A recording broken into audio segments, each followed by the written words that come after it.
શ્રી કૃષ્ણ ભગવાને કર્મયોગના ઉપદેશનો પ્રારંભ કર્યો અને અર્જુનને એમને સમજાવ્યું કે બીજા જે ક્રિયાકાંડ છે એમાં અને કર્મયોગની અંદર બહુ ભેદ છે. કારણ કે બીજા જે કર્મો છે જે ફળની આસક્તિથી કરવામાં આવે છે એ બધા તો બહુ અવર છે, એટલે કે નિમ્ન કોટીના છે. અને જે ફળ હેતુ રાખીને કામ કરનારા છે એ બધા કૃપણાહ ફલ હેતવ, એ તો બધા કૃપણ છે, દીન છે, તુચ્છ છે. માટે તું કર્મની અંદર કર્મયોગ સિદ્ધ કરતા શીખ. કારણ કે યોગ કર્મસુ કૌશલમ, કર્મની અંદર ભગવાનનો યોગ રાખવો એ જ સાચી કુશળતા છે તારી. આવી જ્યારે વાત કરી ત્યારે શ્રી કૃષ્ણ ભગવાનને અર્જુન શ્રી કૃષ્ણ ભગવાનને પ્રશ્ન પૂછે એ પહેલા હજી એક અગત્યની વાત ભગવાન પોતે કરવા માંગે છે. ભગવાન કહે છે કે જ્યારે તારી બુદ્ધિ છે એ મોહરૂપી કલીલને છોડી દેશે, મોહરૂપી જે મલિનતા છે તારા અંતઃકરણની અંદર એને જ્યારે તારી બુદ્ધિ છોડી દેશે ત્યારે તું પોતે નિર્વેદને પામીશ, કહેતા તું વૈરાગ્યને પામીશ. અને આ જગતની અંદર જેટલા કંઈ પદાર્થ છે એની અંદર ક્યાંય તને આસક્તિ નહીં થાય.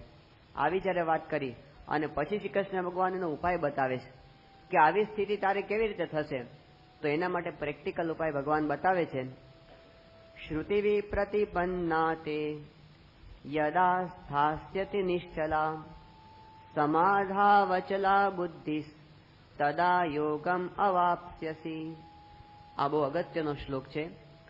કારણ કે જેમ આપણે કીર્તન ગાઈએ, સંગીતની અંદર ભજન ગાવામાં આવે તો એ પહેલા એનો આલાપ શરૂ થાય છે. એમ અહીંથી એક અગત્યના પ્રકરણનો આલાપ શરૂ થાય છે. એ અગત્યનું પ્રકરણ છે સ્થિત પ્રજ્ઞતાનું પ્રકરણ. અને એના આલાપનો આ શ્લોક છે એની અંદર ભગવાન સમજાવે છે કે જ્યારે તારી બુદ્ધિ સ્થિર થશે, કેવી રીતે સ્થિર થશે? શ્રુતિ વિપ્રતિપન્ના, જ્યારે તું આ વાત સાંભળીશ અને સાંભળીને તારી મતિ જ્યારે સ્થિર થશે ત્યારે તારી બુદ્ધિ સમાધિની અંદર સ્થિર થશે. ને સમાધિની અંદર બુદ્ધિ સ્થિર થવી, કેટલાક કે આત્મા અને પરમાત્માના જ્ઞાનની અંદર બુદ્ધિ સ્થિર થવી, એનું જ નામ સ્થિત પ્રજ્ઞતા છે. તો એનો ઉપાય અહીંયા આગળ શ્રી કૃષ્ણ ભગવાન બતાવે છે. રામાનુજાચાર્યએ આ શ્લોકની અંદર જે ભાષ્ય કર્યું છે અને શંકરાચાર્યએ ભાષ્ય કર્યું છે એ બંને થોડો થોડો અર્થનો ભેદ બતાવ્યો છે આ એક જ શ્લોકની અંદર. રામાનુજાચાર્ય કેવો અર્થ કરે છે કે શ્રુતિ વિપ્રતિપન્ના, એટલે કે શ્રવણ કરીને તારી બુદ્ધિ જ્યારે એકદમ શુદ્ધ વિશુદ્ધ થઈ જશે ત્યારે તારી બુદ્ધિ છે એ મોહને તરી જશે. તો રામાનુજાચાર્યનું મત એમ છે કે શ્રુતિ વિપ્રતિપન્ના એટલે સાંભળીને મતિ સ્થિર થવી. શંકરાચાર્ય શું વાત કરે છે? એ કહે છે કે તે ઘણું બધું અત્યાર સુધી સાંભળ્યું છે અને સાંભળી તારી મતિ છે ને ડોળાઈ ગઈ છે. શ્રુતિ વિપ્રતિપન્ના એટલે સાંભળીને ડોળાઈ ગયેલી તારી બુદ્ધિ એ જ્યારે સ્થિર થશે ને ત્યારે તારું મોહ કલીલ છે એ દૂર થશે. બંને અર્થ આપણે સમજવા માટેનો પ્રયત્ન કરીશું. પહેલા રામાનુજાચાર્ય જે સમજાવ્યું છે કે તારી બુદ્ધિ આ કથા વાર્તા સાંભળીને સ્થિર થવાની છે. જ્યારે આપણે ભગવાનનું જ્ઞાન સાંભળીએ છીએ અને જ્યારે આપણે આત્માનું જ્ઞાન સાંભળીએ છીએ ત્યારે શબ્દોની આપણા પર અસર થતી હોય છે અને શબ્દોને કારણે આપણા મનની સ્થિતિનો પણ ફેરફાર થતો હોય છે. શબ્દોની કેવી અસર આપણા મન પર થતી હોય છે? તો એકવાર એક એવો પ્રસંગ બની ગયો કે અમેરિકાની અંદર એક કંપની બટર વેચવાનો ધંધો કરતી હતી. માખણ, તૈયાર બટર વેચે. હવે એનું જે બટર હતું ને એ પીળા રંગનું આવતું હતું અને આખા અમેરિકાની અંદર એનું બટર ખૂબ જ વખણાય. હવે એક નવી કંપની શરૂ થઈ અને નવી કંપનીએ પોતાનું બટર માર્કેટની અંદર મૂકવાનું હતું. એ વખતે એક એડવર્ટાઇઝમેન્ટની કંપની હતી, એની પાસે એ લોકો ગયા અને એમણે કીધું કે અમારું બટર કંપનીમાં મૂકવું છે, પણ આ જૂની કંપની છે ને એટલી બધી ઝામેલી છે કે અમે કંઈ પગ પેસારો કરી શકીએ એમ નથી. ત્યારે એડવર્ટાઇઝમેન્ટની જે કંપની હતી એણે બધી માહિતી લીધી કે તમારી જે આઈટમ છે કયા પ્રકારની છે, એની અંદર શું શું વિશેષતા છે. તો એમણે જોયું કે નવી જે કંપની છે ને એનું બટર છે એ સફેદ રંગનું હતું, જૂની કંપનીનું કેવું હતું? પીળા રંગનું. અને નવી જે કંપની મૂકવાની હતી એનું બટર સફેદ રંગનું હતું. એટલે એડવર્ટાઇઝમેન્ટની જે કંપની હતી એમણે એક વાક્ય આપ્યું અને બધે જ જ્યાં જ્યાં આના હોર્ડિંગ્સ લાગે, જ્યાં જ્યાં ટેલિવિઝનમાં એડવર્ટાઇઝમેન્ટ આવે, બધી જગ્યાએ આ વાક્ય ખાસ મૂકવામાં આવે. અને એ વાક્ય એવું હતું કે અમારું બટર પીળું પડી જતું નથી. આટલું એ લોકોએ મૂક્યું. સફેદ બટર વાળે શું મૂક્યું? અમારું બટર પીળું પડી જતું નથી. અને આ એક વાક્યની એટલી બધી અસર થઈ કે કરોડો રૂપિયાનું પેલી જૂની કંપનીનું માર્કેટ તૂટી ગયું. લોકો તેમ જ વિચારવા માંડે કે ઓલું બટર છે ને પીળું પડી જાય, અને આ પીળું પડતું નથી. એટલે પેલું બગડી ગયેલું છે. ઇનડાયરેક્ટલી એવું શબ્દની કેટલી અસર થાય છે. હવે પેલી કંપનીને આટલું બધું નુકસાન થયું એટલે એ લોકોએ પાછી બીજી કંપનીનો સંપર્ક કર્યો કે આ તો બહુ ભારે થઈ, અને અમારે તો અમારી કઈ કલર તો હવે બદલાય નહીં, અને લોકોના મન પર બહુ ભારે અસર થઈ ગઈ. હવે શું કરવું? એટલે એમણે પણ વિચાર કર્યો, અને પછી એમણે એક બીજું સેન્ટેન્સ આપ્યું. એમણે કીધું કે અમારા બટરમાંથી અમે જરૂરી તત્વો કાઢી લઈ અને એને અમે સફેદ બનાવી દેતા નથી. આવું બીજું વાક્ય મૂક્યું. અને પાછું, અને આ શબ્દની અસર થઈ અને આખા અમેરિકામાં પાછું જેટલું હતું એટલું માર્કેટ થઈ ગયું. તો એક શબ્દની પણ આટલી અસર થતી હોય છે. ત્યાં આગળ એક સ્ટોરની અંદર એવું થયું પરદેશની અંદર કે ચોરી બહુ થાય. માણસો લેવા માટે આવે, પણ એમાં કેટલાક એવા આવે કે જે પોતે વસ્તુઓ ચોરીને જતા રહે. વારંવાર આવું થવા માંડ્યું એટલે એ લોકોએ પછી એક ઉપાય કર્યો અને એમણે એક રેકોર્ડ મૂકી દીધી. એટલે આખો દિવસ પેલી કેસેટ વાગ્યા કરે. જે કોઈ માણસ આવે ને ધીમું સંગીત આવતું હોય, અને ધીમા સંગીતની સાથે સાથે સતત એવું આવે કે હું પ્રામાણિક છું, હું ચોરી નહીં કરું, હું પ્રામાણિક છું, હું ચોરી નહીં કરું, હું પ્રામાણિક છું, હું ચોરી નહીં કરું. બસ આ વાક્ય સતત ચાલુ રહે. અને આ વાક્ય ચાલુ રહે એની એવી અસર થઈ ને એના સ્ટોરમાંથી ચોરી બંધ થઈ ગઈ. જે પેલો ચોરવા વાળો માણસ આવે ને એને પણ આ શબ્દોની અસર થઈ. તો આપણે જે કઈ કથા વાર્તા સાંભળીએ છીએ, ભગવાનની વાત સાંભળીએ છીએ, શાસ્ત્રોની વાત સાંભળીએ છીએ, એની આપણા મન પર કંઈક અસર થતી હોય છે. અને એ અસરને લીધે આપણું મન છે એ સમય જતાં સ્થિર થતું હોય છે. અને કથા વાર્તાનો આ સૌથી મોટો મહિમા છે. કારણ કે જ્યાં સુધી મન સ્થિર ન થાય ને ત્યાં સુધી આપણને શાંતિનો અનુભવ થતો નથી. આ જગતની અંદર બીજું બધું પ્રાપ્ત થાય, પણ આજના જમાનાની સૌથી મોટી ક્રાઇસિસ હોય ને એ છે કે મન સ્થિર નથી. બીજું બધું જ છે પણ મન શાંત નથી. અશાંતિ, અશાંતિ, અશાંતિ એ આજના જમાનાનો સૌથી મોટો રોગ છે. અને એને શાંત કરવાના માટેનો ઉપાય શ્રી કૃષ્ણ ભગવાન બહુ સારો બતાવે છે કે શ્રુતિવી પ્રતિપન્ના. તું સાંભળીશ ત્યારે આ જ્ઞાન, અને સાંભળે જ નહીં તો એની અસર ક્યારે થાય? આજના લોકોને એ સમય મળતો નથી કે અમારે સાંભળવું ક્યારે. કથા વાર્તા સાંભળવાનો સમય મળતો નથી. યોગીજી મહારાજે બહુ અનુકૂળ કરી આપ્યું. એમણે કીધું કે અઠવાડિયાની અંદર ખાલી 1.5 કલાક તમે સાંભળો તો એની પણ અસર થશે. અને અઠવાડિયે એકવાર એમણે રવિ સભાનું આયોજન કરી આપ્યું. નિયમિત થવું જોઈએ એટલા માટે એમણે કીધું કે દર અઠવાડિયે એકવાર નિયમિતપણે. ખાલી શ્રાવણ મહિનામાં આપણે કથા સાંભળી લઈએ અને પછી આખું વર્ષ કોરો ધાકોડ એવું નહીં. તો યોગીજી મહારાજ દર અઠવાડિયે નિયમિતપણે ભગવાનના મંદિરે જવું, કથા વાર્તા સાંભળવી, અને એ વાણીની આપણા મન પર અસર થાય, શ્રુતિવી પ્રતિપન્ના. અને એનાથી આપણું મન પ્રશાંત થાય, આપણા મનમાં શાંતિની અનુભૂતિ થાય. અને પ્રમુખ સ્વામી મહારાજે એના કરતા મોટી દયા કરી આપી. એમને તો એમ કીધું કે ખાલી અઠવાડિયે કથા વાર્તા નહીં, રોજ કથા વાર્તાની જરૂર છે. નિત્ય જેમ આપણે રોજ નાહીએ છીએ, રોજ આપણે જમીએ છીએ, એવી રીતે દરરોજ મનને પણ આ શાંતિ માટે કથા વાર્તાની જરૂર. તો સ્વામીએ શું ઉપાય બતાવ્યો કે રોજ તમારે મંદિરે જવાની જરૂર નહીં. રોજ ત્યાં આગળ કથા વાર્તા સાંભળવા કદાચ તમે ન જઈ શકો તો તમારે ઘરે બેઠા કથા વાર્તા સંભળાય. કઈ રીતે? તો સ્વામીશ્રી કહે છે ઘર સભા કરો. દરરોજ રાત્રે સાથે બેસી અને શાસ્ત્રનું પઠન કરો. આમાંથી શાંતિ થશે. ઘર એક આખું મંદિર સમાન બની જશે. આપણા ઘરમાં જેવું વાતાવરણ ઉભું થશે. આપણે કેટલા બધા હરિભક્તોને એવો અનુભવ છે કે કથા વાર્તા શરૂ કર્યા પછી બધાના મનનું પરિવર્તન થવા માંડ્યું. ઓટોમેટિકલી એકબીજાના પ્રત્યે સુહૃદય ભાવ જાગૃત થયો. અને કેટલાકનો તો કેવો અનુભવ છે, એના પાડોશીઓ એના ઘરે વધારે આવવા માંડ્યા. અને એના પાડોશીઓ કહેવા માંડ્યા કે તમારા ઘરમાં આવીએ છીએ તો કંઈક જુદી અનુભૂતિ થાય છે. તો આ કથા વાર્તાનું એક વાતાવરણ છે. ભગવાનના અને શાસ્ત્રોના શબ્દોની એક અસર છે. અને એનાથી આપણું મન શાંત થતું હોય છે. તો શ્રી કૃષ્ણ ભગવાન કહે છે કે શ્રુતિવી પ્રતિપન્ના, તું આ સાંભળ.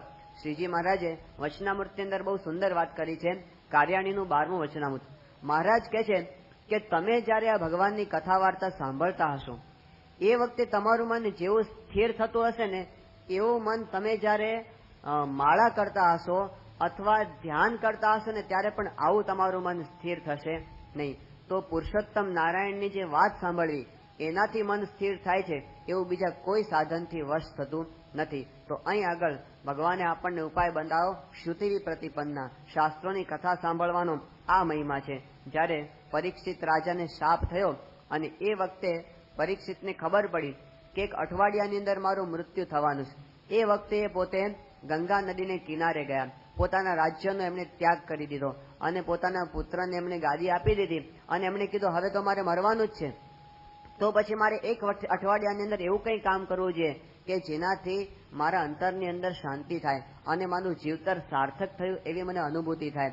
તો ત્યાં જઈને બધા મોટા મોટા ઋષિમુનિઓ હતા એમને મળ્યા અને પરીક્ષિત રાજા બધાને પૂછવા માંડ્યા કે તમે મને એવો કોઈ ઉપાય બતાવો કે જેનાથી મારા જીવતરની અંદર સાર્થકતાની અનુભૂતિ થાય. ઘણા બધા ઋષિમુનિઓ હતા, વિદ્વાન હતા, જ્ઞાની હતા, પંડિત હતા, પણ કોઈ પરીક્ષિતના પ્રશ્નનો ઉત્તર કરી શક્યું નહીં. અને બરાબર એ જ વખતે ત્યાં આગળ સુખદેવજી પધાર્યા. સુખદેવજીની એ વખતે 16 વર્ષની અવસ્થા હતી અને અવધૂતના વેશની અંદર હતા, મહાજ્ઞાની હતા, પરમહંસ દશાની અંદર હતા, દિગંબર અવસ્થાની અંદર પોતે વખતે ફરતા હતા. એમના વાળ છૂટા હતા અને શરીર ઉપર ભભૂત ચોળેલી હતી. આમ તો એનું તેજ એ ઢાંકાયેલું હતું, કારણ કે એમનો ઉપરનો વેશ જોઈને કોઈને ખબર ન પડે કે એમની આટલી ઊંચી આધ્યાત્મિક સ્થિતિ છે, પણ બધા એને ઓળખતા હતા કે આ તો સુખદેવજી છે અને જન્મજાત સિદ્ધ પુરુષ છે. એટલે એમને બધાએ આવકાર આપ્યો, એમને બેસાડ્યા અને પછી સુખદેવજીને પરીક્ષિત રાજાએ પૂછ્યું. એમણે કીધું કે મને હવે જ્યારે શાપ થયો છે, એક અઠવાડિયાનું જ મારું જીવન બાકી છે, ત્યારે તમે મને એવો કોઈ ઉપાય બતાવો કે જેનાથી મારું જીવતર સાર્થક થયું હોય એવી મને અનુભૂતિ થાય. અને એ વખતે સુખદેવજીને કીધું પરીક્ષિત મૂંઝાઈશ નહીં, તારી પાસે તો અઠવાડિયું છે, પણ પૂરે ખટવાંગ રાજાની પાસે તો ખાલી 4 ઘડી 2 ઘડી બાકી હતી એમની આવરદા. અને એ વખતે એમને ખબર પડી મારું મૃત્યુ આવી ગયું છે, તો એ વખતે પણ એમણે પોતાના જીવતરનું કામ સિદ્ધ કરી લીધું હતું. અને પછી ભગવાને સુખદેવજીએ ઉપદેશ આપવાની શરૂઆત કરી. અને હજી જ્યાં ભાગવતનો ઉપદેશ શરૂ કરે એ વખતે દેવતાઓ ત્યાં આગળ આવ્યા અને હાથમાં અમૃતનો કુંભ લઈને આવ્યા હતા. અને દેવતાઓ આવી અને સુખદેવજીને વાત કરી કે તમે પરીક્ષિત રાજાને ઉપદેશ આપવા માટે બેઠા છો, તો અમે પરીક્ષિત રાજા માટે અમૃતનો કુંભ લઈને આવ્યા છે. પરીક્ષિતને મરવાનો ભય છે ને, અમે એને અમૃત આપી દઈશું અને અમૃતની બદલીમાં તમે અમને કથા વાર્તા સંભળાવો. આવી વાત પરીક્ષિતને સુખદેવજીને દેવતાઓએ કરી. ત્યારે સુખદેવજી એ વખતે દેવતાઓની વાત સાંભળીને હસવા માંડ્યા. એમણે કીધું કે તમે કેવી સોદાબાજી કરવા આવ્યા છો, આ અમૃતની બદલીમાં તમારે કથા વાર્તા જોઈએ છે? એમણે કીધું કે તમારો કથા વાર્તા સાંભળવાનો અધિકાર નથી. એમ કહીને એમણે કીધું કે ક્વ સુધા ક્વ કથા લોકે ક્વ કાચ ક્વ મણિર મહાન. એમણે કીધું કે કાચનો અને મણીનો ક્યારેય સોદો થઈ શકે નહીં. તમારું આ જે છે ને અમૃત, એ તો કાચના કટકાને ઠેકાણે છે, અને આ ભગવાનની કથા વાર્તા જે હું પરીક્ષિતને સંભળાવવાનો છું એ તો મણીને ઠેકાણે છે, માટે આવો વેપાર ધંધો અહીં ચાલશે નહીં. એમ કરીને કાઢી મૂક્યા દેવતાઓને. આવી કથા ભાગવત મહાત્મ્યની અંદર પ્રારંભમાં આવે છે. તો ભગવાનની જે કથા વાર્તા છે એનો મહિમા અમૃત કરતા પણ વિશેષ છે. આ વાત આપણને શાસ્ત્રોએ સમજાવી, કારણ કે અમૃત પીવાથી તો શરીરને કદાચ ફાયદો થશે, પણ શરીર કરતા પણ અગત્યની વસ્તુ એ મન છે, અને મનને શાંતિની અનુભૂતિ એ કાંઈ અમૃત કરાવી શકવાનું નથી. એના માટે તો કથામૃતની જરૂર છે, એના માટે ભગવાનની વાત સાંભળવાની જરૂર છે. તો કીધું કે શ્રુતિ પ્રતિપન્ના, તું આ કથા સાંભળ અને એનાથી તને શાંતિની અનુભૂતિ થશે. પણ એની અંદર પણ શ્રદ્ધા જોઈએ. કેટલાક લોકો કહે છે કે અમે કથા તો સાંભળી, અઠવાડિયું કથા સાંભળી, 15 દિવસ સાંભળી, પણ કઈ મન એકદમ શાંત થઈ ગયો એવો તો અનુભવ થતો નથી. તો એ વાત પણ સાચી છે, કઈ એક દિવસમાં મન શાંત થઈ જતું નથી. બહુત કાલ કરત સત્સંગા તબ હોવત સંશય કા ભંગા. લાંબા સમય સુધી કથા વાર્તા અને સતત કથા વાર્તા સાંભળવાની જરૂર છે. આપણે એક દિવસમાં કહીએ મારો મોહ કેમ ન ટળી ગયો, તો ન ટળે. એના માટે સાધનાની જરૂર છે. તો એક દિવસમાં કઈ કથા સાંભળવાથી આપણું મન શાંત થાય નહીં. એકવાર ગુણાતીતાનંદ સ્વામીના વખતની અંદર વસો ગામની અંદર એક હરિભક્ત રહેતા હતા. એમનું નામ હતું વાઘજીભાઈ. વાઘજીભાઈ પોતે નિત્ય દર વર્ષે 1 મહિનો ગુણાતીતાનંદ સ્વામીનો સમાગમ કરવા માટે જુનાગઢ જાય અને ગુણાતીતાનંદ સ્વામીની વાતો સાંભળી અને એમને પોતાને અંતરની અંદર વૈરાગ્ય ઉત્પન્ન થયો હતો.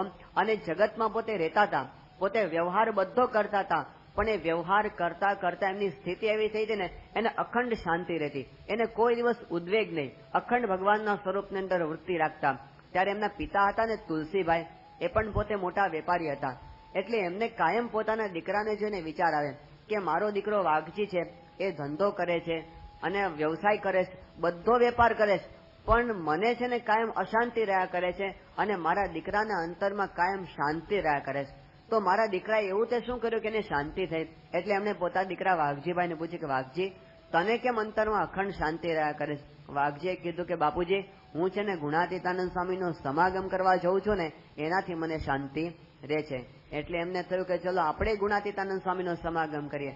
એટલે તુલસીભાઈએ ત્યાં ગુણાતીતાનંદ સ્વામીને પત્ર લખ્યો અને બોલાવ્યા કે સ્વામી, આ વખતે તમે જયારે જુનાગઢથી વડતાલ આવો ઉત્સવની અંદર સમયામાં, એ વખતે થોડા દિવસ વસોની અંદર પધારો અને મારા દીકરા વાઘજીને જેવું અંતરમાં ટાઢું રહે છે ને, એવું ટાઢું તમે મને અંતરમાં કરી દો.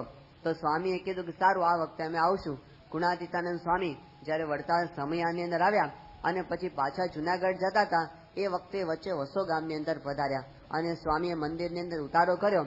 એ વખતે વાઘજીભાઈના બાપુજી તુલસીભાઈ ત્યાં આગળ આવ્યા અને સ્વામીને પગે લાગ્યા કે વાહ સ્વામી, તમે પધાર્યા, બહુ સારું કર્યું અને મારા પર બહુ કૃપા કરી. હવે તમે અહીં પધાર્યા છો તો 2 દિવસ રોકાવો, 2 દિવસને બદલે 4 દિવસ રોકાવો, પણ વધારે રોકાઈને પણ મારા દીકરા વાઘજીના જેવું અંતરમાં તમે ટાઢું કરી આપો.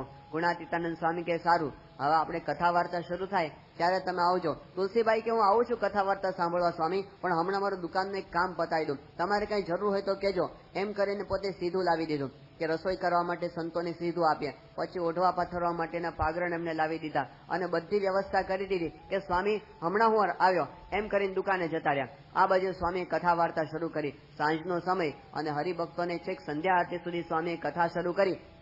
કથા પૂરી કરી અને ત્યાં આગળ વાઘજીભાઈ પોતે આવ્યા કે સ્વામી શું થયું, કથા થઈ ગઈ? કઈ વાંધો નહીં, હવે તમે અહીંયા આગળ આરતી કરો, રસોઈ કરો, ઠાકોરજીને થાળ જમાડો અને એ પછી હું આવું છું. એમ કરીને સ્વામીને પોતે ત્યાં બેસાડીને ગયા અને સ્વામી રાતની કથા કરીને રાતે દેખાણા નહીં. અને જયારે સુવાનો સમય છે ને ત્યારે આવ્યા કે બસ સ્વામી થઈ ગઈ કથા વાર્તા, કઈ વાંધો નહીં, તમે આરામ કરો, હું પછી પાછું આવું છું, કાલ સવારે મળીશ. અને બીજા દિવસે સવારે પાછી એની પરિસ્થિતિ, સવારના પોરમાં 8 વાગે આવ્યા અને સ્વામી જે કથાનો પ્રારંભ કરતા હતા ને કે સ્વામી હું દુકાને જઈને આવું છું, તમારે કઈ જરૂર હોય તો મને કહેજો. અને દુકાને ગયા અને પાછા બપોરે પાછા આવ્યા. હવે આવી રીતે 2 દિવસ થયા ને, પણ સમાગમ કરવા બેસે નહીં. ગુણાતીતાનંદ સ્વામીને ખાલી એટલું જ કે સ્વામી તમે 2 દિવસ રોકાવો, 2 ના 4 દિવસ રોકાવો, 4 ના 8 દિવસ રોકાવો, પણ મારા દીકરા વાઘજીના જેવું અંતરમાં ટાઢું કરી આપો. એટલે ગુણાતીતાનંદ સ્વામીએ તુલસીભાઈને બેસાડીને કીધું કે તુલસીભાઈ, અમે કઈ તમારા રસોઈ માટે ને સીધા માટે અહીંયા આગળ આવ્યા નથી, અમે કઈ અહીંયા આગળ તમારી સરભરા સ્વીકારવા માટે આવ્યા નથી, અમે તો તમને કથા વાર્તા કરવા માટે આવ્યા અને તમે તો અમને બધી વ્યવસ્થા કરીને જતા રહો અને પછી પાછા કોચો કેવું કે મારા દીકરા વાઘજીના જો અંતરમાં ટાઢું કરી દો, એમ ટાઢું ન થાય, તમારી કથા વાર્તા સાંભળવા બેસવું પડે. એમ કહીને સ્વામીએ વાત કરી. સ્વામી કે તમારું અંતર કેવું ધગી ગયું ખબર છે કે જેમ લાખ મણ લોઢાની લોઢી ધગાવી હોય એવું તમારું અંતર ધગી ગયું છે આ વ્યવહાર કરી કરીને. હવે આટલી બધી લોઢી ધગી હોય અને એના ઉપર કોઈ 2 ઘડા પાણી છાંટે ને તો સ્વામી કે છમ કરીને ઉડી જાય. લાખમણ લોઢાની ઘોડી તપી હોય અને એના ઉપર કોઈ 2 ઘડા પાણી રડે તો સ્વામી કે એમ તમારા અંતર ઉપર આમ 1-2 દિવસ કથા વાર્તાની છાલક વાગશે ને તો તમારું અંતર ટાઢું થાય એવું નથી. એ તો સ્વામી કે આટલી બધી લોઢી ધગી હોય ને એને ગંગાના ધારામાં જઈને નાખે તો સ્વામી કે 6 મહિના સુધી તો એમાંથી પેલી 20-20 ફૂટ ઊંચી પાણીની છોડો ઉછળે અને પછી ટાઢું થાય. એમ તમે આ બધો વ્યવહાર મૂકી અને એકવાર જુનાગઢ આવો અને કથા વાર્તા સાંભળશો ને ત્યારે તમારા અંતરની લોઢી ધગેલી છે ટાઢી થશે. તો અંતરને ટાઢું કરવા માટે, આપણી બુદ્ધિને સ્થિર કરવા માટે આ શ્રવણની જરૂર, અને એના માટે પણ સતત અને નિયમિત થવું જોઈએ. નિયમિત જે વસ્તુ થાય એની અસર થતી હોય છે. બાકી અહીં આગળ આપણે 1 કલાક કથા સાંભળીએ અને બાકી 23 કલાક તો આપણો વ્યવહાર ઉભો જ હોય છે. તો આખા દિવસ દરમિયાન આપણે વ્યવહાર કરીએ, 1 કલાક તો એનું મારણ કરવું પડે કે નહીં? તો એ પણ આપણે જો ન કરીએ તો પછી આપણું અંતર છે એ નિરંતર ધગેલું રહ્યા કરે. તો કથા વાર્તાની સાથે આપણે નિયમિતતા અને કથા વાર્તાનું મનન એ બંનેની ખૂબ જરૂર છે. અને એવી રીતે શ્રવણથી જ્યારે આપણી બુદ્ધિ વિપ્રતિપન્ના થાય ત્યારે આપણી બુદ્ધિ છે એ સ્થિર થતી હોય છે. શ્રીજી મહારાજે પોતાના જીવનની અંદર પોતાના વર્તન દ્વારા આ બતાવ્યું. મધ્યનું 49મું વચનામૃત. મહારાજ કે અમને તો કથા વાર્તામાંથી ક્યારેય તૃપ્તિ થતી જ નથી, અને જેવી રીતે અમને કથા વાર્તામાંથી તૃપ્તિ થતી નથી એવી રીતે તમારે પણ ક્યારેય તૃપ્તિ પામી નહીં કે બહુ કથા સાંભળી લીધી, બસ 1 મહિનો સાંભળી લીધી, હવે આપણે કથા સાંભળવાની જરૂર નથી. એવું નહીં, એમાંથી ક્યારે તૃપ્તિ ન પામી. મહારાજ કે જેમ વધારે સાંભળવા મળે ને એમ વધારે રાજી થવું. એટલે ગુણાતીતાનંદ સ્વામી તો શું કરતા કે જુનાગઢની અંદર 8 પુરાણી રાખતા અને એક પુરાણી 3 કલાક કથા કરે. એટલે 8 પુરાણીના કેટલા થયા? 24 કલાક દિવસ અને રાત કથા વાર્તા ચાલુ ને ચાલુ. તમે ગમે ત્યારે સભા મંડપમાં જઈને બેસો ને ત્યારે કથા ચાલુ જ હોય. એ કન્ટિન્યુઅસ કથા ચાલુ હોય, અખંડ કથા વાર્તા. તો આવો એમણે અખાડો જુનાગઢની અંદર ગુણાતીતાનંદ સ્વામીએ કથા વાર્તાનો ચાલુ કરેલો. તો શ્રુતિરી પ્રતિપન્ના વારંવાર જયારે આ જ્ઞાનનું શ્રવણ થાય ને ત્યારે પછી એ જ્ઞાન આપણા મનની અંદર બેસે અને આપણી બુદ્ધિ છે એને પોતે સ્થિર કરતું હોય છે. તો આવી રીતે શ્રવણ કરવાની વાત અહીં આગળ ભગવાન આપણને બતાવે છે. અને એમની વાત સાંભળી અને અર્જુન એક બહુ અગત્યનો પ્રશ્ન પૂછે છે. અર્જુન કહે છે કે સ્થિત પ્રજ્ઞસ્ય કા ભાષા સમાધિસ્થસ્ય કેશવ સ્થિતધીઃ કિમ પ્રભાષેત કિમાસીત વ્રજેત કિમ. હે ભગવાન, તમે એમ કહો છો કે કથા વાર્તા સાંભળવાથી આપણી બુદ્ધિ સ્થિર થાય છે. તો જે પુરુષની બુદ્ધિ સ્થિર થઈ હોય એના લક્ષણ તમે મને બતાવો. ગીતાની અંદર સ્થિતપ્રજ્ઞ શબ્દ એ સૌ પ્રથમ આ 2 અધ્યાયના 54મા શ્લોકમાં પહેલી વખત આવે છે. અને એ પણ કોના મુખે આવે છે? અર્જુનના મુખે. કે સ્થિતપ્રજ્ઞસ્ય કા ભાષા. સ્થિતપ્રજ્ઞ એટલે શું? સ્થિતા પ્રજ્ઞા યસ્ય સહ. સ્થિતા પ્રજ્ઞા યસ્ય સહ, જેની બુદ્ધિ સ્થિર થયેલી છે એ પુરુષ સ્થિતપ્રજ્ઞ પુરુષ કહેવાય. તો હે ભગવાન, તમે જે સ્થિતપ્રજ્ઞતાની વાત કરી, તો આવી બુદ્ધિ જેની સ્થિર થઈ હોય એ પુરુષ એ પોતે કેવી રીતે વર્તતો હોય, એની વ્યાખ્યા શું છે? અને કહે છે કે સ્થિતદેહી કિમ પ્રભાષેત. સ્થિતિવાન જે પુરુષ હોય, જે સ્થિતપ્રજ્ઞ પુરુષ હોય, એ પોતે શું બોલે? એ અંગ્રેજીમાં બોલે કે હિન્દીમાં બોલે કે સંસ્કૃતમાં બોલે? એ કેવી રીતે બોલે? અને કહે છે કિમાસીત, એ ચાલે, એ બેસે કેવી રીતે? એ પોતે પદ્માસન વાળીને બેસે કે સુખાસનમાં બેસે કે પછી બહુ ઊંચે બેસે કે પછી ખાડો કાઢીને બેસે કે હિમાલયમાં જઈને બેસે? કિમાસીત, એ બેસે કેવી રીતે? અને વ્રજેત કિમ, એ ચાલે કેવી રીતે? એ કે ઊંધા ચાલે કે પછી દોડતા દોડતા ચાલે કે વિશિષ્ટ ચાલ ચાલે? કેવી રીતે ચાલે? ભગવાન કહે છે કે જેમ ચાલતા હોય ને એમ જ ચાલે, જેમ બોલતા હોય એમ જ બોલે, એ જેમ પોતે બેસતા હોય ને એમ જ બેસે. પણ એની બેસવાની રીત છે ને એમાં ફેર છે, એ ચાલે છે એમાં ફેર છે, એ જે વાત કરે છે એની અંદર ફેર છે.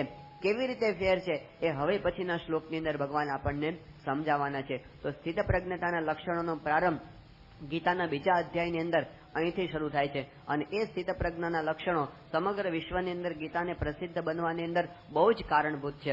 આ લક્ષણોની અંદર ભગવાને એક પૂર્ણ માનવ, પરફેક્ટ મનુષ્ય કેવો હોય ને એનું આખું ચિત્ર આપી દીધું છે કે આનું નામ સંપૂર્ણ મનુષ્ય કહેવાય. સ્થિત પ્રજ્ઞ એટલે પરફેક્ટ માણસ. ઘણા લોકો એ વાત કરતા હોય છે કે અમારે કઈ સત્સંગની બહુ જરૂર નથી. આવું ઘણા બધા માનતા હોય છે કે આ સત્સંગમાં જવું અને પછી એની અંદર આ બધી ભક્તિ કરવી, એ બધાની શું જરૂર છે?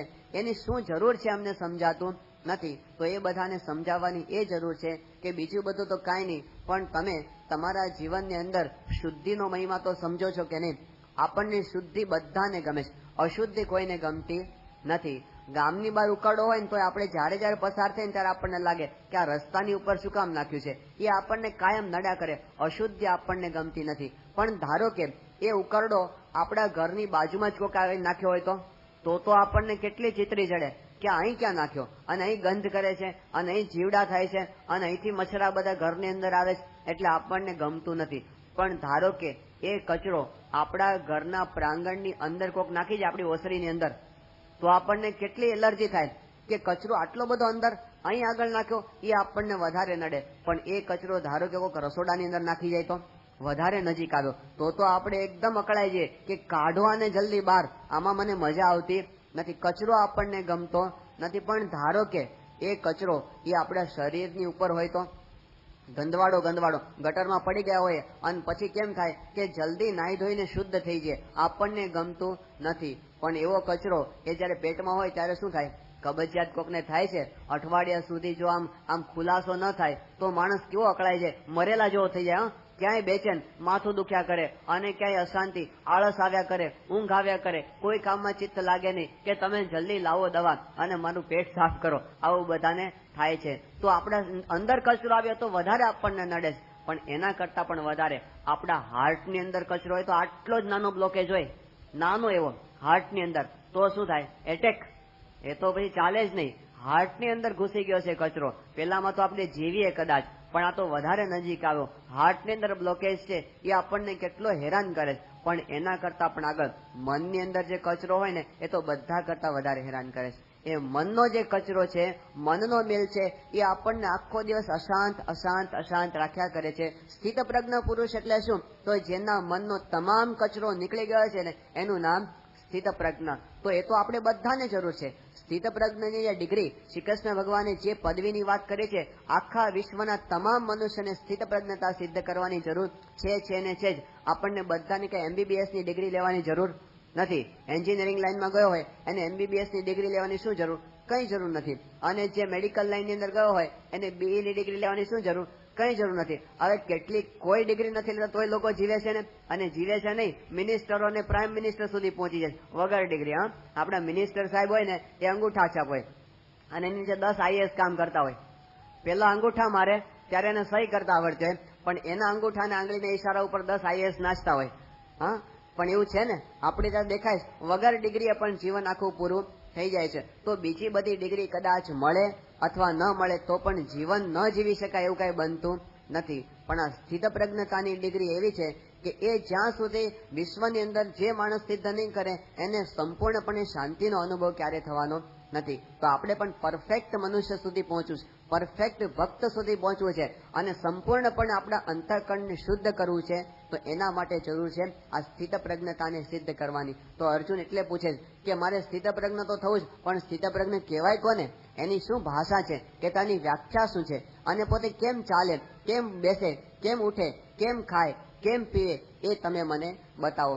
જેમ નિષ્કુળાનંદ સ્વામીએ પોતે વાત કરી કે સાચા સંત જે હોય છે, સત્પુરુષ હોય છે, એ પોતે એમના જીવનની અંદર હાલતા ચાલતા, ખાતા પીતા, ઉઠતા બેસતા દરેક ક્રિયાની અંદર આપણને ખબર પડે કે આ સંત છે એ સાચા સંત છે. નિષ્કુળાનંદ સ્વામીએ લખ્યું છે કે સાચા સંતના અંગ એંધાણ રે, જોઈ લેવા જીવડીએ, જેને મળવે માન્યું કલ્યાણ રે, તેને જોવા ઘડી ઘડીએ, ખાતા પીતા જોતા જણાશે રે, આશય એના અંતરનો, ઉઠે બેસે બોલે કળાશે રે, પાસે વસતા એ નરનો, હશે હારદ હૈયા કેરું રે, વણ કહીએ પણ વર્તાશે, જેમ જેમ છપાડશે ઘણેરું રે, તેમ તેમ છતું થાશે. નિષ્કુળાનંદ સ્વામી શું કે છે કે કોઈ પણ માણસ હોય એની સાથે આપણે રહીએ ને એટલે આપણને બધા જ એના ગુણ પણ ખબર પડી જાય અને એના અવગુણ પણ ખબર પડી જાય. સાથે રહે એટલે બધાને ખબર પડી જાય કે આની અંદર શું અવગુણ છે. શિવજીના ગુણ છે એ પોઠીઓ બરાબર જાણતો હોય, કારણ કે સાથે ને સાથે આખો દિવસ રહેતો હોય. એમ દૂરથી આપણને કોઈક માણસ સારા લાગતા હોય, પણ નજીક જાય અને જીવન જોઈએ ને ત્યારે આપણને ખબર પડે કેમ કેમ ચાલે છે, કેમ બોસે છે, કેમ ઉઠે છે. એના જીવનની ક્રિયાઓ પરથી એના જીવનની અંદર કેટલી આસક્તિ છે ભગવાનમાં અને કેટલી જગતમાં આસક્તિ છે એ બધી ખબર પડી જતી હોય છે. તો એની ઉપરથી આપણને ખ્યાલ આવે. ઘણી વખત કેવું હોય છે કે બે મિત્રો બહુ દૂર રહેતા હોય ને ત્યાં સુધી એકબીજાનો પર બહુ પ્રેમ હોય અને પોતે કાગળની અંદર લખે કે તમારું હવે તો ઈદ કા ચાંદ જૈસા આપકા દર્શન હો ગયા હે, તમે તો મળતા જ નથી અને કે કેટલા દિવસથી આપણે મળ્યા નથી, તમે આવો. અને પછી જયારે આવે તો શરૂઆતની અંદર 2-4 દિવસ સારું લાગે, બહુ ભેગા રહેવાનું થાય ને તો પછી પાછું મજા લાગે નહીં. અતિ પરિચયાદ અવજ્ઞા ભવતી. જયારે બહુ ભેગા રહેવાનું થાય ને ત્યારે પછી બધા દોષો પણ આપણને ખબર પડવા માંડે. પછી થાય કે આ જાય તો સારું. મહેમાન હોય ને શરૂઆતમાં 2-4 દિવસ સારા લાગે, પણ પછી અઠવાડિયા સુધી ન ખસે, 15 દિવસ સુધી ન ખસે, મહિના સુધી ન જાય તો પછી મહેમાનની કિંમત રહે આપણા ઘરની અંદર? એ ન રહે. થોડા દિવસ હોય ને ત્યાં સુધી સારા લાગે મહેમાન. એમ બહુ ભેગા રહેવાનું થાય ને પછી આપણને એકબીજાના સ્વભાવ. સંતો વાત કરે છે ને પેલા લખતા હોય લગ્ન પહેલા કે આમ ચંદ્રમુખી છો, અને પછી ભેગા થાય ત્યારે સૂર્યમુખી થાય અને પછી જ્વાળામુખી થાય. એ શું કામ એવું થાય છે કે પેલા તો બધું સારું લાગતું હોય દૂરથી, પણ ભેગા રહેવાનું થાય ને પછી એકબીજાના સ્વભાવની આપણને ખબર પડે. એવી રીતે આપણને ભેગા રહેવાનું થાય તો સત્પુરુષના જીવનની અંદર કેટલી મહાનતા છે ને એ પણ આપણને ખબર પડે કે સ્થિતદેહી કિમ પ્રવાસેત કિમાસીત વ્રજેતે કેમ, કે આવી રીતે જે પુરુષ બોલતા હોય, ચાલતા હોય, ખાતા હોય, પીતા હોય એ તો સ્થિત પ્રજ્ઞ જ હોય. એ શ્રી કૃષ્ણ ભગવાને આપણને સમજાવ્યું. તો આપણા પર કૃપા કરી અને એમણે આવા પુરુષના લક્ષણ આપી દીધા. તો આવું જ્યાં સુધી ન થાય ને ત્યાં સુધી આપણા જીવનની અંદર પરિપૂર્ણતાનો કે સાર્થકતાનો અનુભવ ન થાય. ચાર્લી ચેપ્લિને પોતે વાત કરી કે આખી દુનિયાને હું હસાવી શકું છું, પણ આખી દુનિયા ભેગી થઈને મને હસાવી શકે એમ નથી, કારણ કે અંતર મારું એટલું ધગેલું છે, અંતર એટલું ખાલીપો. તો ઉપરથી આપણે તમાચો મારી અને ગાલ રાતો રાખીએ એ વાત નોખી, અને અંતર રીતસર ભરેલું હોય હકીકતની અંદર એ વાત કંઈક નોખી. તો એવી શાંતિની આપણને અનુભૂતિ થાય, આપણી પ્રજ્ઞા સ્થિર થઈ જાય ને એ વાત આપણને ભગવદ્ ગીતા સમજાવે છે. અને અર્જુનનો એ જ પ્રશ્ન છે કે ભગવાન એવું કંઈક કરી આપો. બાકી બહાર તો બધું સારું સારું લાગતું હોય, એર કન્ડિશનની અંદર બેઠા હોય, પણ અંદર છે ને બરાબરની હોટ કન્ડિશન થયેલી હોય, તો પછી અંતરમાં શાંતિની અનુભૂતિ થતી નથી. જગતની અંદર માણસો બધા આને માટે કેટલો બધો પ્રયત્ન કરે છે. આપણે જાણીએ છીએ કે બધા જીવ પ્રાણી માત્ર પૃથ્વી પર છે, તો બધાના જીવનની અંદર સ્વરક્ષણની અને સ્વપોષણની બુદ્ધિ તો બધાની અંદર છે.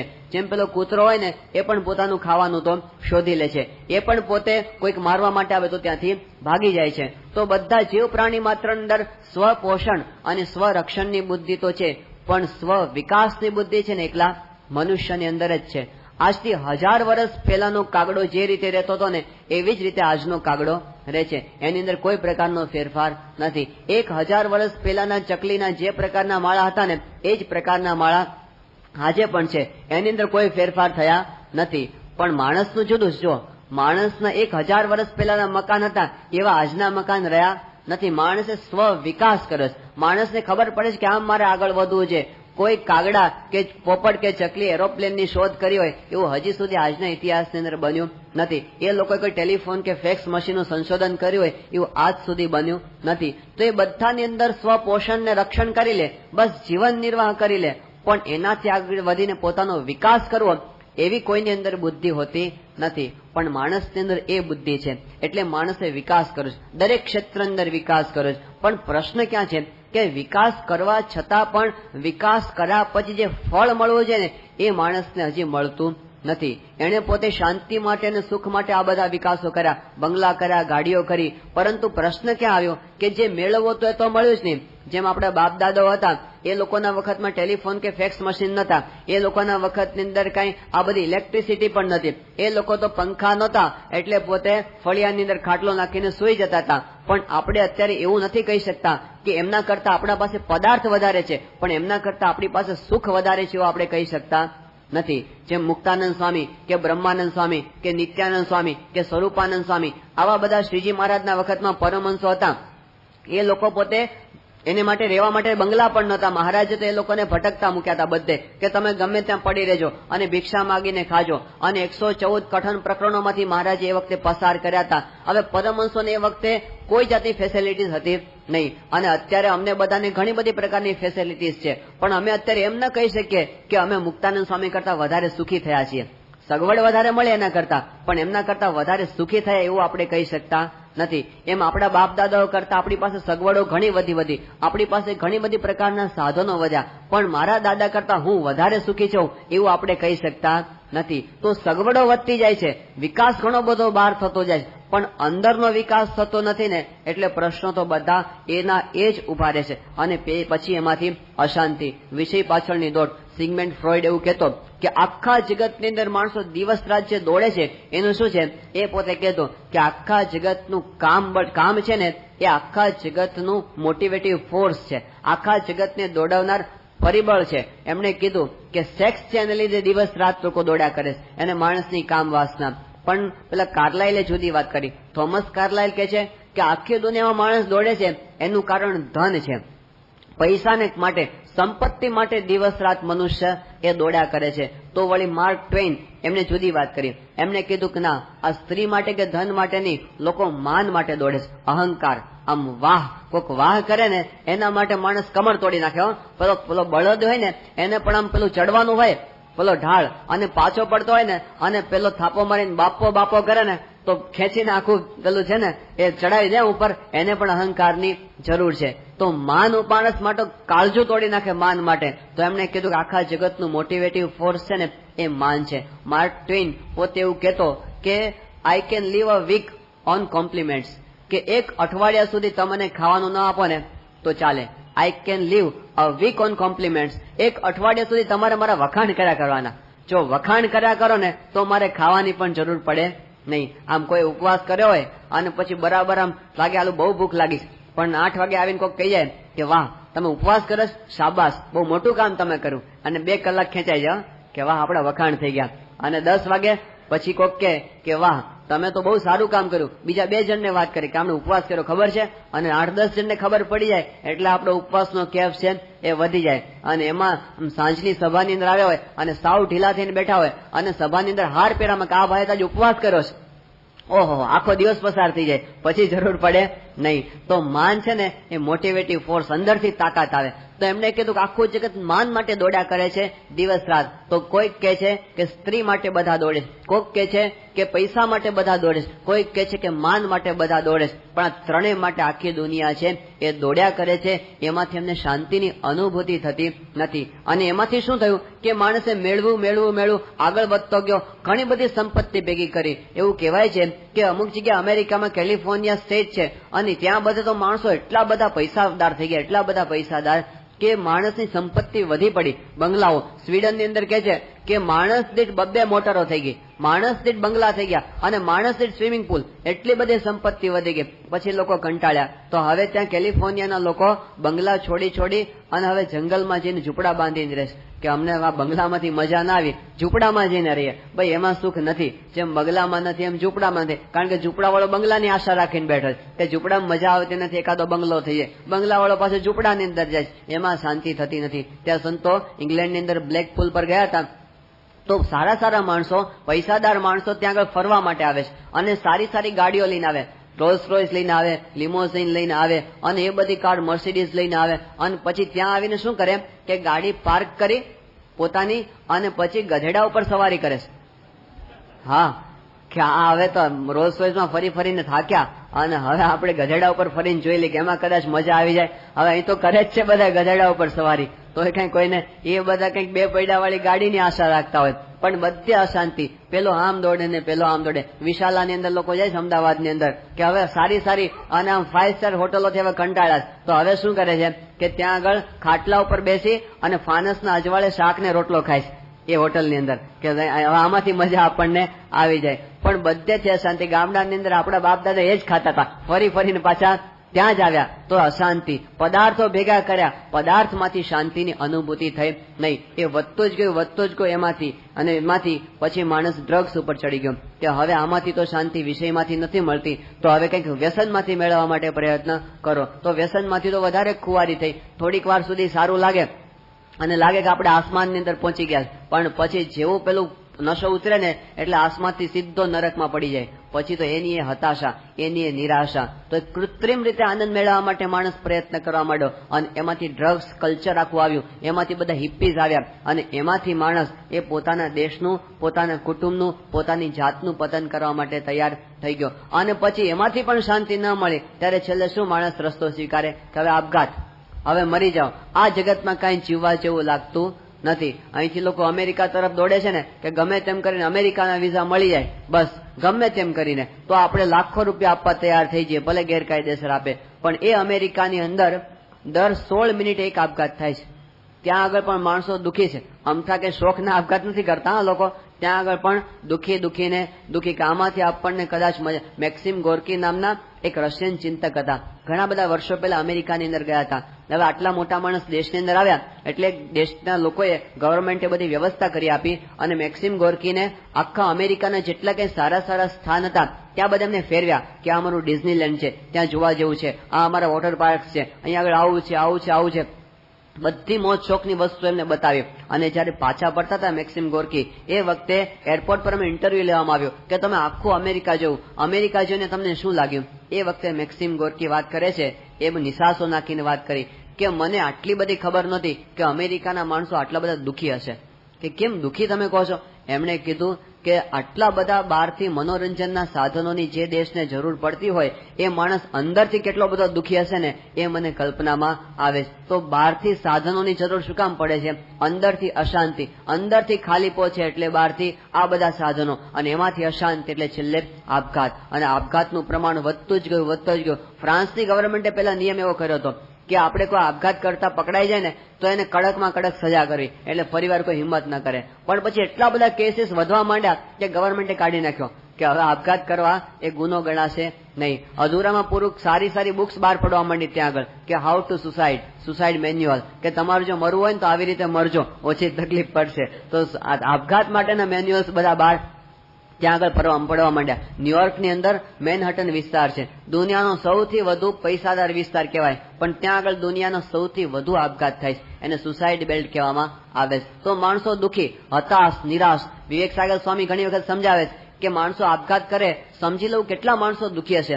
કારણ કે 1000 માણસ જીવનથી હતાશ થઈ ગયા હોય ને, 1000, એમાંથી 100 માણસ એવો વિચાર કરે કે આના કરતા તો મરી જવું સારું. આવો વિચાર તો ઘણાના મનમાં આવતો હોય છે ને, પણ બધા કઈ આપઘાતનો પ્રયત્ન કરે નહીં.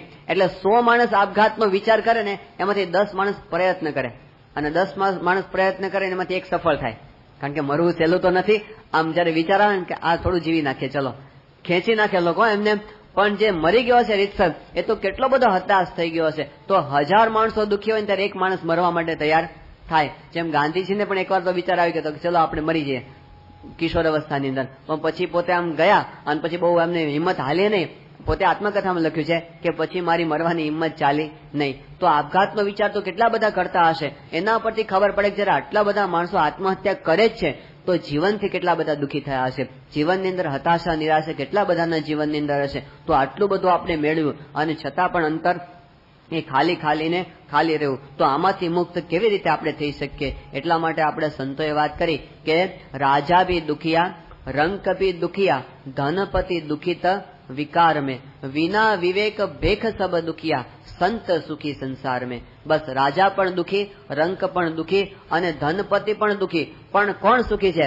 એમને કીધું સંત સુખી સંસાર में. સંત એટલે ખાલી ત્યાગાશ્રમ ગ્રહણ કર્યું એનું નામ સંત કહેવામાં આવતું નથી. પણ શું કીધું? વિના વિવેક ભેખ સબ દુખિયા. કદાચ કોઈ ભેખ ધારણ કરી લીધો હોય પણ વિવેક ના આવ્યો હોય, જ્ઞાન ના આવે તો ભેખ લીધા પછી પણ દુખી. તો સંત સુખી સંસાર में. સંત એટલે ભગવા વસ્ત્રધારી નહીં. કારણ કે ગુણાતીતાનંદ સ્વામીએ વાતોમાં લખ્યું કે પ્રહલાદ પોતે સંત હતા, અંબરીશ સંત હતા, જનક પોતે સંત હતા. હવે રાજાઓ હોવા છતાં પણ સંત કહેવાયા. તો ગ્રહસ્થાશ્રમમાં રહીને પણ એ લોકો અંતરથી સાધુ હતા. તો અંતરની સાધુતા છે એ આપણા જીવનમાં શાંતિનો અનુભવ કરાવી શકે. અને એવા સંત આપણે બધાએ થવાનું છે. એવા સંત ત્યાગી અને ગ્રહસ્થાશ્રમી બધાએ એવી સાધુતા સિદ્ધ કરવાની છે જેનાથી આપણા અંતરમાં શાંતિનો અનુભવ થાય. તો જો આનંદ સંત ફકીર કરે वो आनंद नाही अमीरी में. જે આનંદ સંત ફકીરીની અંદર છે, જે આનંદ સ્થિત પ્રજ્ઞતાની અંદર છે, એ આનંદ પદાર્થોની અંદર નથી. તો આ સ્થિત પ્રજ્ઞ પુરુષ કોને કહેવાય અને આપણી અંદર આપણા જીવનમાં એના લક્ષણ કેવી રીતે આવે એ જયારે અર્જુન પૂછે છે ત્યારે શ્રી કૃષ્ણ ભગવાન એમને જવાબ આપે છે. આ 15-17 શ્લોકની અંદર આખો સ્થિત પ્રજ્ઞ યોગ વણાયેલો છે. એના પહેલા શ્લોકની અંદર શ્રી કૃષ્ણ ભગવાન વાત કરે છે. શ્રી ભગવાન ઉવાચ પ્રજહાતિ યદા કામાન સર્વાન પાર્થ મનોગતાન આત્મન્યેવાત્મના તુષ્ટઃ સ્થિત પ્રજ્ઞસ્તદોચ્યતે. ભગવાન કહે છે કે પ્રજહાતિ યદા કામાન સર્વાન પાર્થ મનોગતાન. હે પાર્થ, જ્યારે મનની અંદર રહેલા બધી કામનાઓનો પુરુષ ત્યાગ કરે છે. પ્રજહાતિ એટલે ત્યાગ કરે છે. યદા એટલે જ્યારે, કામાન એટલે આસક્તિઓ, મનોગતાન એટલે મનમાં રહેલી. હે પાર્થ, જ્યારે મનમાં રહેલી બધી આસક્તિઓને માણસ ત્યાગ કરે છે ત્યારે આત્મન્યેવાત્મના તુષ્ટ. આત્મની એટલે આત્માની અંદર, આત્મના એટલે આત્મા વડે, પોતાના આત્માની અંદર આત્મા વડે જ જે તુષ્ટ એટલે કે સંતુષ્ટ રહે છે. સ્થિત પ્રજ્ઞ તદા ઉચ્યતે. ત્યારે તે સ્થિત પ્રજ્ઞ કહેવાય છે. તો પહેલામાં પહેલું લક્ષણ આ છે કે મનમાં રહેલી કામનાઓનો ત્યાગ કરે ને એ સ્થિત પ્રજ્ઞ પુરુષ કહેવાય. અંતરમાં રહેલી તૃષ્ણા એને જયારે છોડવી. આપણા અંદરમાં રહેલી તૃષ્ણા આપણને સૌથી વધુ દુઃખી કરે. ઉપનિષદ અને ગીતાનો અભ્યાસ કરી અને એક જર્મન ચિંતક થયા શોપનહોવર. એમણે સુખ માટેની એક ફોર્મ્યુલા આપી છે. H is equal to O divided by D. H is equal to O divided by D. H એટલે હેપીનેસ, O એટલે ઓબ્જેક્ટ અને D એટલે ડિઝાયર્સ. તમારું સુખ કેટલું? તો H એટલે સુખ. સુખ એટલે શું? તો ઓબ્જેક્ટ એટલે પદાર્થો અને એના ભાગ્યા શું? એના છેદની અંદર તો ઈચ્છાઓ. જેમ સુખ વધે, જેમ પદાર્થો વધે અને ઈચ્છાઓ ઘટે, એમ સુખ વધતું જાય. અને જેમ ઈચ્છાઓ વધે અને પદાર્થ ઘટે તો સુખ છે એ ઓછું થતું જાય. દાખલા તરીકે આપણી પાસે 5 પદાર્થ હોય અને આપણને 5 પદાર્થની ઈચ્છા હોય તો આપણું સુખ કેટલું કહેવાય? H is equal to 1. 5 પદાર્થો છે, એના છેદમાં 5 ઈચ્છાઓ છે, એટલે સુખ 1 એકમ જેટલું આપણું સુખ થયું. પણ ધારો કે આપણી પાસે 5 પદાર્થ હોય અને આપણને 50 પદાર્થની ઈચ્છા હોય તો સુખ છે ને 10મા ભાગનું થઈ ગયું. કારણ કે ઈચ્છા તો બહુ છે. હજી 1 ગાડી છે પણ 5 ગાડીઓ આપણે કરવી છે. હજી 1 ફેક્ટરી છે પણ 5 ફેક્ટરીઓ આપણે કરવી છે. હજી મારે આટલા કમાવા છે, હજી આટલું આગળ વધવું છે. તો આપણી પાસે પદાર્થ છે એના કરતા ઈચ્છાઓ ઘણી બધી વધારે છે. તો H is equal to O divided by D. 5 પદાર્થો છે અને 50 ગણી આપણી 50 પદાર્થની આપણી ઈચ્છા છે, એટલે સુખ થઈ ગયું 0.1. 1 એકમના 10મા ભાગનું આપણું સુખ થઈ ગયું. પણ ધારો કે એવું થાય કે આપણી પાસે 5 જ પદાર્થ છે અને ઈચ્છા 1 જ પદાર્થની છે. 1 પદાર્થથી વધારે ઈચ્છા આપણી નથી, તો સુખ કેટલું થયું? 5. 5 ગણું આપણું સુખ થઈ ગયું. પણ ધારો કે એમ હોય કે આપણી પાસે 5 જ પદાર્થ છે અને આપણી ઈચ્છા છે એ 0 છે. ડિઝાયરલેસ કોઈ પર્સન હોય, કોઈ ઈચ્છા જ ન હોય, તો સુખ કેટલું થાય? ઇન્ફાઇનાઇટ, અનંત સુખ થઈ જાય. ભલે આપણી પાસે 5 જ પદાર્થ છે છતાં આપણું સુખ અનંત થઈ શકે. ક્યારે? આપણી ઈચ્છાઓ શૂન્ય થાય ને ત્યારે. સ્થિતપ્રજ્ઞ પુરુષ એટલે જેની ઈચ્છાઓ શૂન્ય થઈ ગઈ છે ને એવો પુરુષ, ડિઝાયરલેસ પુરુષ. એવો પુરુષ કે જે પોતે કામનાઓથી પર થઈ ગયો છે. પ્રજહાતિ યદા કામાન સર્વાન પાર્થ મનોગતાન. એનું સુખ કેવું હોય? અનંત સુખ હોય. એના સુખની કોઈ લિમિટેશન રહેતી નથી. તો આવી રીતે કામનાઓનો જે ત્યાગ કરે એ પુરુષ સ્થિતપ્રજ્ઞ પુરુષ કહેવાય છે. માણસ કામને લીધે કેટલો બધો દુઃખી થાય, એ ભોગવે છે, ખૂબ ભોગવે છે, પણ પછી એમાંથી અશાંતિ અશાંતિ અને અશાંતિ. યયાતિ નામની રાજાની કથા ભાગવતના 9મ સ્કંધની અંદર આવે છે કે એકવાર એવું બન્યું કે વૃષપર્વા નામનો એક રાજા હતો. એ રાજાની કન્યા હતી, એનું નામ હતું શર્મિષ્ઠા. હવે વૃષપર્વા પોતે અસુરોનો રાજા હતો અને અસુરોના જે ગુરુ હતા એનું નામ હતું શુક્રાચાર્ય. એ આપણે જાણીએ છીએ. અને શુક્રાચાર્યને પણ એક પુત્રી હતી, એનું નામ હતું દેવયાની. હવે એકવાર એવો પ્રસંગ બન્યો કે શર્મિષ્ઠા રાજાની પુત્રી હતી, એ પોતાની સખીઓની સાથે ત્યાં આગળ જંગલની અંદર વનમાં વિહાર કરવા માટે ગઈ હતી, ફરવા ગઈ હતી. એટલે સાથે બીજી બધી બહેનપણીઓની સાથે પેલી દેવયાની પણ એમની સાથે હતી. હવે એ લોકો એક સુંદર તળાવ જોયું એટલે ત્યાં બધી કન્યાઓ હતી તળાવમાં સ્નાન કરવા માટે પડી. એ વખતે ત્યાંથી આકાશ માર્ગે શિવજી પસાર થયા અને શિવજીને જોઈ અને બધી જે કન્યાઓ હતી એમની મર્યાદા જાળવવા માટે ઝડપથી તળાવમાંથી બહાર નીકળી ગઈ અને બધાએ પોતપોતાના કપડાં પહેરી લીધા. હવે એ વખતે પેલી શર્મિષ્ઠા હતી ને એને ભૂલની અંદર દેવયાનીનું કપડું પોતે પહેરી લીધું. હવે દેવયાની પોતે બ્રાહ્મણ પુત્રી હતી અને શર્મિષ્ઠાએ પોતાનું કપડું પહેરી લીધું એટલે પોતે એના પર ગુસ્સે થઈ ગઈ અને કીધું કે તું અસુરની દીકરી, તમે કનિષ્ઠ કહેવાઓ, તુચ્છ કહેવાઓ, ક્ષુદ્ર કહેવાઓ અને અમે બ્રાહ્મણ તો ભગવાનનું મુખ કહેવાય અને મારું કપડું તે પહેરી લીધું, શરમ ના આવી તને? અને એ વખતે દેવયાનીને આવી રીતે બોલતા જોઈએ એટલે શર્મિષ્ઠા ઉકળી પડી. એમણે કીધું હું તો રાજાની દીકરી છું અને તું તો ભિખારીની છોકરી છો.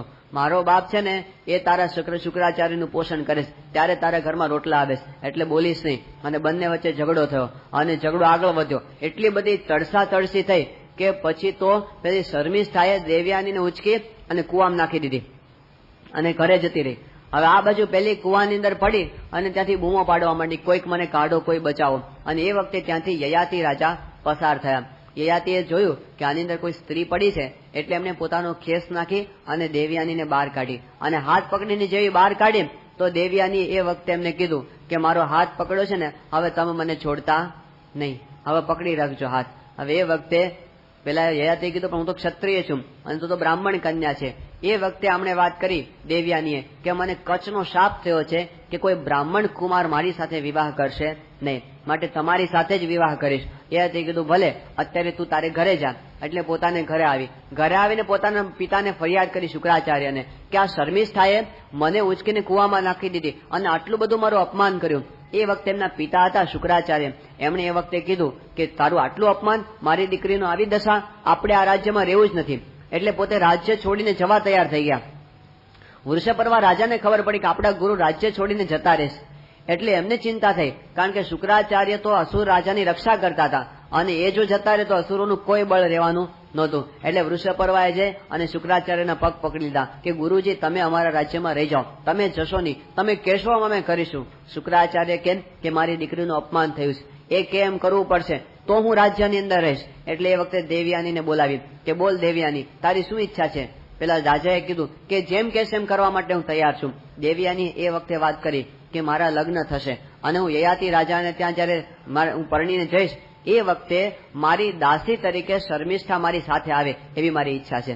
રાજાની દીકરી અને એને ચાકરડી એમણે બનાવી અને શર્મિષ્ઠાએ પણ પોતાના કુળની રક્ષા માટે સ્વીકારી લીધું અને એ પોતે સાથે દાસી તરીકે ગઈ અને એમનો વ્યવહાર ત્યાં આગળ ચાલવા માંડ્યો. હવે યયાતિ રાજાને એ વખતે જેમ દેવયાનીની સાથે વ્યવહાર એમ ખાનગીની અંદર શર્મિષ્ઠા સાથે પણ વ્યવહાર ચાલુ થઈ ગયો અને દેવયાની થકી એમને 2 પુત્રો થયા, શર્મિષ્ઠા થકી 3 પુત્રો થયા. અને જયારે દેવયાનીને ખબર પડી કે આ તો દાસી સાથે આવો વ્યવહાર કરીશ એટલે પોતે ત્યાંથી ભાગીને પિતાને ત્યાં આવી ગઈ. પેલા યયાતિને પાછળ લેવા માટે આવ્યા, મનાવવા માટે.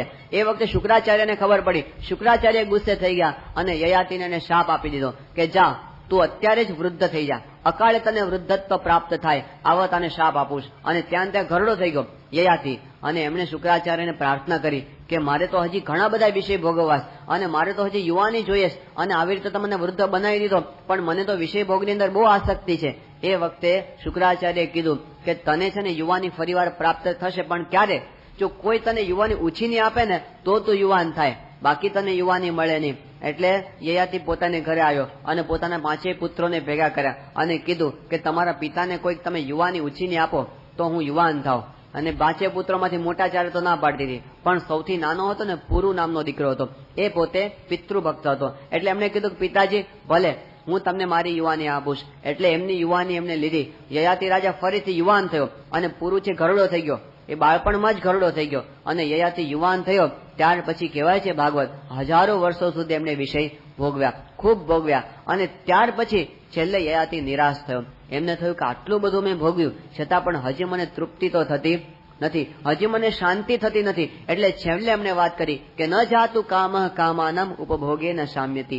જેમ માણસ આસક્તિથી કામ વધારે ભોગવે એનાથી કઈ શાંતિ થતી નથી. હવિષા કૃષ્ણ વર્તમેવ ભૂય એવા વર્તતે કે તમને ઘી અગ્નિ હોય એની અંદર ઘી હોમ્યા જ કરો તો અગ્નિ કઈ શાંત થાય નહીં, એની જ્વાળા વધતી જ જાય. એવી રીતે ઉપભોગથી ક્યારેય કામની શાંતિ થતી નથી. માટે એમને કીધું કે આવા જે કામથી હત થયેલો પુરુષ છે ને એને કદાચ આખી પૃથ્વીનું ધન આપી દેશો. યત પૃથિવ્યામ વ્રીયવમ હિરણ્યમ પશવ સ્ત્રીય, આખા જગતની બધી સંપત્તિ, બધી જ સ્ત્રીઓ અને બધા જ પદાર્થોને આપી દેવામાં આવે છે ને તો પણ ન દુહ્યંતી મન પ્રીતિમ પુંસઃ કામ હતસ્ય છે. તો પણ જે માણસનું મન કામથી હણાયેલું છે ને એને ક્યારેય શાંતિનો અનુભવ થવાનો નથી. તો આ શાશ્વત સિદ્ધાંત આપણા શાસ્ત્રનો કે ક્યારેય ભોગવવાથી તૃપ્તિ થતી નથી, માટે અંતરમાંથી કામનાઓનો ત્યાગ કરવો એ જ સાચો માર્ગ છે. અને એ જયારે થશે ને ત્યારે આપણું સુખ છે એ અનંત થઈ જશે. તો સ્થિતપ્રજ્ઞ પુરુષનું પહેલું લક્ષણ એ છે કે પોતે કોઈ પણ પ્રકારની કામના એનાથી પોતે મુક્ત રહે. બાકી આજે આપણે જોઈએ પદાર્થો કેટલા બધા લોકો ભોગવે, કેટલું બધું ભેગું કરે. નેતાઓ બધા 10-10, 15-15, 20-20 પેઢીનું થઈ જાય તો 21મી પેઢીની બધા ચિંતા કરતા હોય કે એનું શું થશે. અરે ભાઈ આટલું બધું ભોગવીશ અને કેટલું બધું ભેગું કરીશ, હવે તો સમાજની સેવા તો કે ના હજી થોડું વધારે ભેગું કરી લઈએ. તો એમાંથી ક્યારેય તૃપ્તિ એમને થતી નથી. એ કામના, એ તૃષ્ણા એ એમની વધતી જ જાય છે. તો એમાંથી મુક્ત કેવી રીતે થવું? સ્થિતપ્રજ્ઞ યોગની અંદર આપણને આગળ શ્રી કૃષ્ણ ભગવાન એ વાત સમજાવવાના છે. પહેલું લક્ષણ આપણને સમજાવ્યું કે પ્રજહાતિ યદા કામાન. આપણા મનની આસક્તિનો જેમ જેમ ત્યાગ કરતા જઈશું એમ આપણું અંતર છે એ સુખની તરફ જતું જશે. એ કામનાનો ત્યાગ કેવી રીતે થાય એનો ઉપાય પણ ભગવાને આપણને આગળના શ્લોકની અંદર બતાવ્યો છે. તો એ આપણે આગળના દિવસોની અંદર સમજવા પ્રયત્ન કરીશું. સહજાનંદ સ્વામી મહારાજની જય. આવી વધુ કથા સાંભળવા શ્રવણમાલા ચેનલને સબસ્ક્રાઇબ કરો.